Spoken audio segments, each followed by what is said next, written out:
نحمد و نصلی علی رسولہ الکریم اما بعد فاعوذ باللہ من الشیطان الرجیم بسم اللہ الرحمن الرحیم۔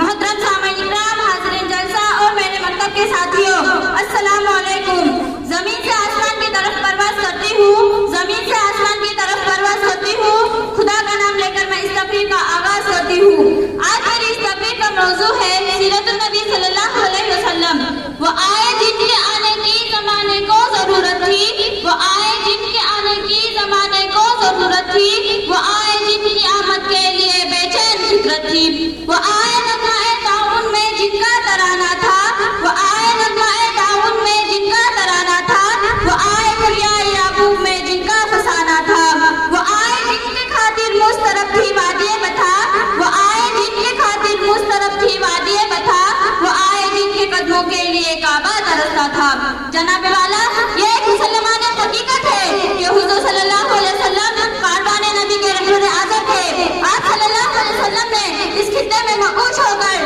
انسانیت نوازنے کا پیغام سنایا جو ظلم و تشدد کا مرکز بنا ہوا تھا۔ جزیرہ نما عرب پر انسانوں کا خون پانی کی طرح بہایا جاتا تھا،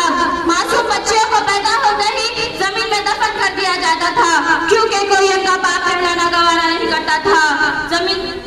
عورتوں کو پیروں کی جوتی اور شرافت و حیا کی کمزوری سمجھا جاتا تھا، طاقتور کمزور پر حاوی تھا، انسانیت رو رہی تھی۔ زمین کی آغوش میں دفن ہونے والی معصوم بے گناہ بچیوں کی روحیں خدا کی رحمت کو آواز دے رہی تھی، اور پھر چلانے والا خدا کی رحمت کو جوش آیا اور ہمارے آقا حضرت محمد صلی اللہ علیہ وسلم حافظ انسانت میں رہبر اعظم بن کر اس کائنات میں جلوہ آرا ہو گئے، اور کوہ خارا کی چوٹیوں سے آواز آئی،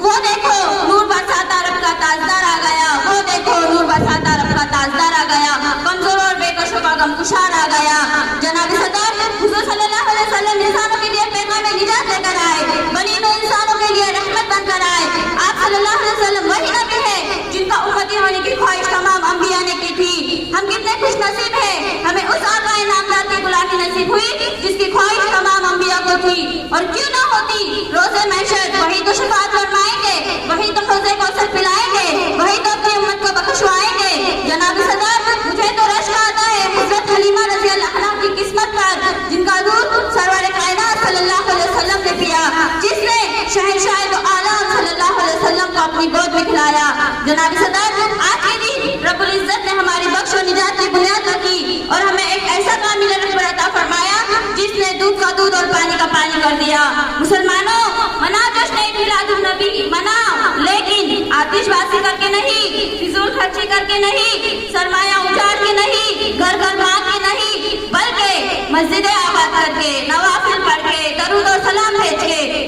کیونکہ یہی وہ دور ہے جو ہمارے آقا حضرت محمد صلی اللہ علیہ وسلم ہمیں دے گئے۔ اے رب العالمین، ہم سب تیرے بندے التجا کرتے